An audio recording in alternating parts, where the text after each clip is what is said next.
Good morning students.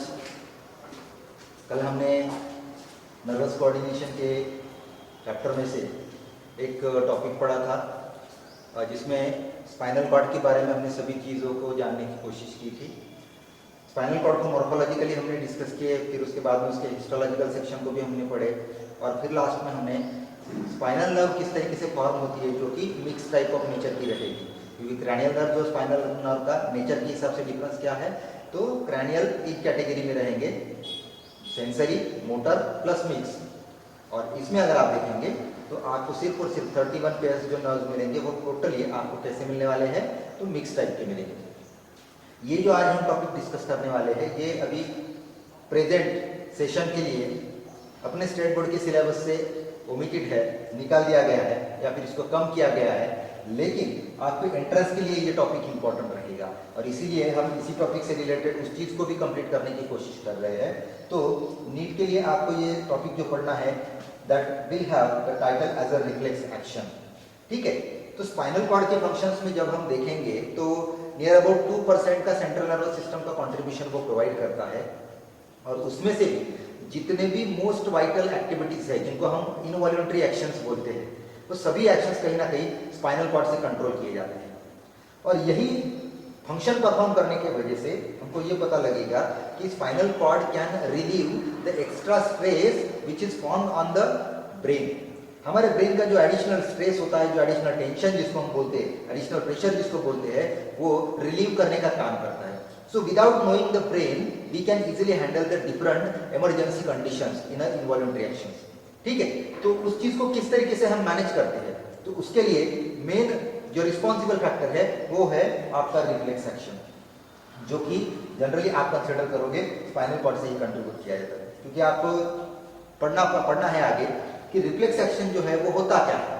तो reflex action it is the sudden continuous and spontaneous response produced by the CNS, especially the spinal cord. तो spinal cord से एक continuous response produce किया जाता है जो sudden रहेगा, इमरजेंट रहेगा, या फिर जिसको हम इमरजेंसी कंडीशन के लिए बोलेंगे, और वो इनवॉल्यूंटरी रहेगा। ऐसे रिस्पांस को हम क्या बोलेंगे, रिफ्लेक्स एक्शन बोलेंगे। तो ये रिफ्लेक्स एक्शन कंप्लीट करने के लिए हम एक एग्जांपल की तरफ आते हैं। जैसे हम डेली रूटीन लाइफ में हमको पता है कि कुछ ऐसे इंसिडेंट्स आते हैं कि जहाँ पे हमको सडन रिस्पॉन्सेस की जरूरत पड़ती है।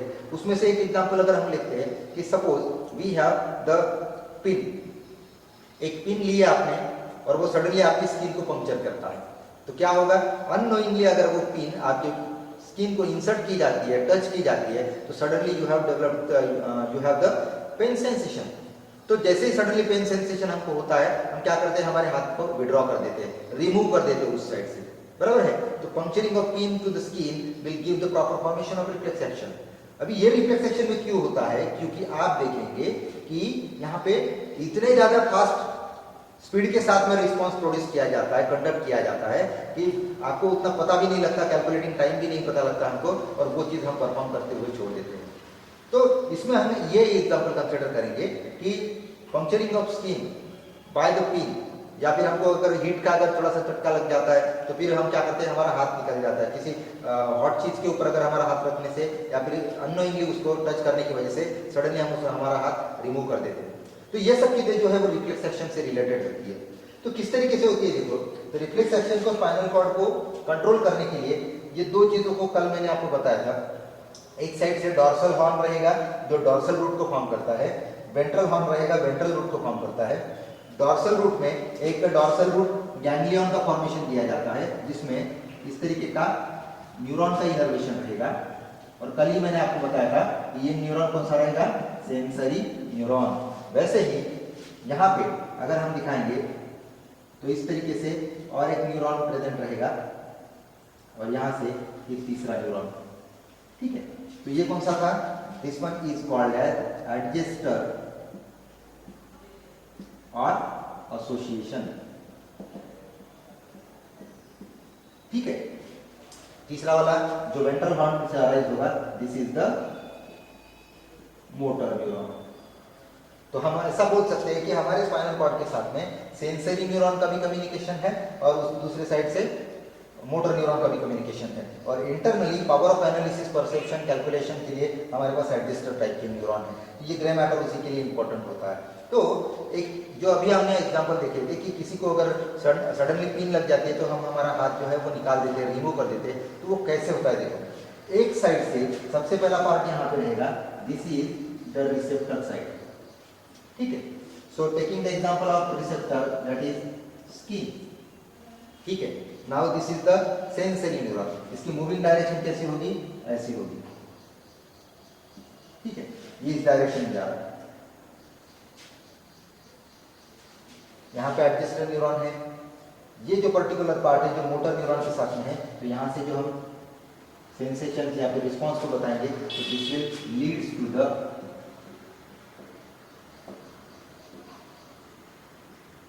Effector organ. तो रिसेप्टर साइड से लेके इफेक्टर ऑर्गन, तो क्या क्या चीजें होती है देखो। स्किन हमारा सेंसरी ऑर्गन है जो हमने बताया था पैराइटल लोब से कनेक्टेड होता है। यहाँ पे जैसे ही पिन का कांटेक्ट आता है तो जो स्टिमुलस है वो पेन सेंसेशन की जनरेशन के लिए सडनली कैरी किया जाता है डॉर्सल रूट गैंग्लियन के थ्रू कहीं ना कहीं ग्रे मैटर के अंदर, हमारे स्पाइनल कॉर्ड के कॉर्टेक्स के मेडुला के अंदर या फिर इसके इनर पार्ट के अंदर। फिर जैसे ही वो पर्टिकुलर स्टिमुलस आएगा तो यहाँ पे वो application of force giving the proper analysis there, और उस एनालिसिस का फिर हमको यहाँ पे क्या मिलता है, रिजल्ट मिलता है रिस्पांस के फॉर्मेट में, और वो रिस्पांस फिर हम लेके जा रहे हैं इफेक्टर साइड की तरफ। तो इफेक्टर साइड कौन से रहेंगे, मसल्स। अभी ये इनवॉल्यूंटरी तो कहा जाता है, लेकिन उसमें आपको पता है कि हाथ का अगर रिमूवल करते हैं तो यहाँ पे तो वॉलंटरी मसल्स होते हैं। तो रिफ्लेक्सेस कुछ साइड में ब्रेन से भी कंट्रोल किए जाते हैं और कुछ साइड में आप देखेंगे स्पाइनल कॉर्ड से भी कंट्रोल किए जाते हैं। तो अबाउट 98% जो है रिफ्लेक्सेस या फिर रिफ्लेक्स एक्शन जो है वो कहीं ना कहीं स्पाइनल कॉर्ड ही कंट्रोल करता है। It is only have to relieve the extra stress created on the brain, और 2% के रिफ्लेक्सेस ऐसे हैं जो हमारे ब्रेन से रिफ्लेक्ट किए जाते हैं या फिर उसको कंट्रोल किया जाता है। तो ये वे से आप देखेंगे रिसेप्टर से हम स्टार्ट करेंगे तो ऐसे आते आते फाइनली हमारे सेंट्रल नर्वस सिस्टम तक आते हैं। सेंट्रल नर्वस सिस्टम से फिर हमारा मोटर रिस्पॉन्स कैरी किया जाता है और ये हमारे इफेक्टर साइड की तरफ जाएगा। और हमारे बॉडी में या फिर एनिमल बॉडी की अगर हम बात करेंगे तो इफेक्टर ऑर्गन के दो ही कैटेगराइजेशन है, एक तो मसल्स, उसमें फिर तीनों टाइप के मसल्स आएंगे, एक तो इनवॉल्यूंटरी होगा, वॉल्यूंटरी होगा या फिर हमारा कार्डियक मसल होगा, या फिर तीसरा अगर हम देखेंगे वो है ग्लैंड्स। तो ग्लैंड्स में एक्सोक्राइन भी हो सकते हैं, एंडोक्राइन भी हो सकते हैं। जैसे आपको एग्जांपल पता है कि कुछ अगर अच्छी खाने की चीज अगर हमारे सामने आती है तो सलाइवेशन होता है। So the secretion of saliva is nothing but the response and the stimulus will be provided by maybe the smell of the food, maybe the vision of the food, or you can consider the taste. तो किसी भी तरीके के stimulation होंगे तो उसको हम respond करते हैं। तो इस पर्टिकुलर एक्शन को जो इमरजेंसी कंडीशन में सडन रिस्पॉन्स के साथ में और वो आपको स्पॉन्टेनियस या फिर कंटिन्यूस रिस्पॉन्स शो करता है, उसको हम बोलेंगे रिफ्लेक्स एक्शन करके, ठीक है। तो इन्हीं रिफ्लेक्स एक्शन को कंप्लीट करने के लिए एक नेटवर्क की जरूरत होती है, एक असेंबली की जरूरत होती है, या फिर हम बोल सकते हैं एक प्रॉपर फ्रेमवर्क होता है।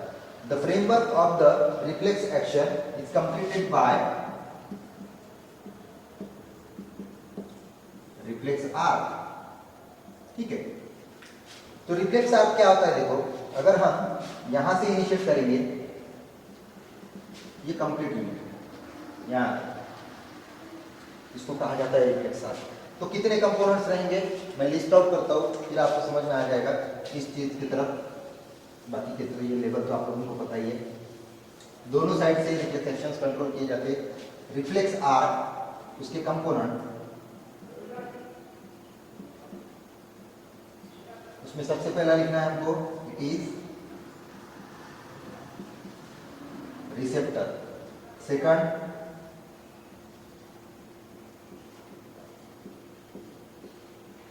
सेंसरी न्यूरॉन, तीसरा यहां पे हम लिखेंगे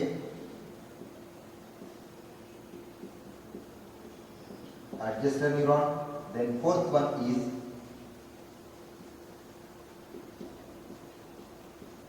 motor neuron, and finally पांचवें नंबर पे हम लिखेंगे इट इज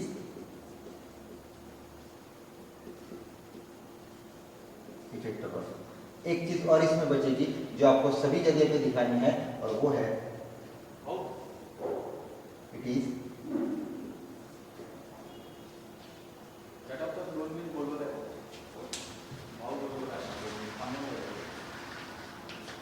सिनैप्स। ओके, तो आज हम यहीं पे रुकेंगे और बाकी की चीजों को कल कंप्लीट करने वाले हैं।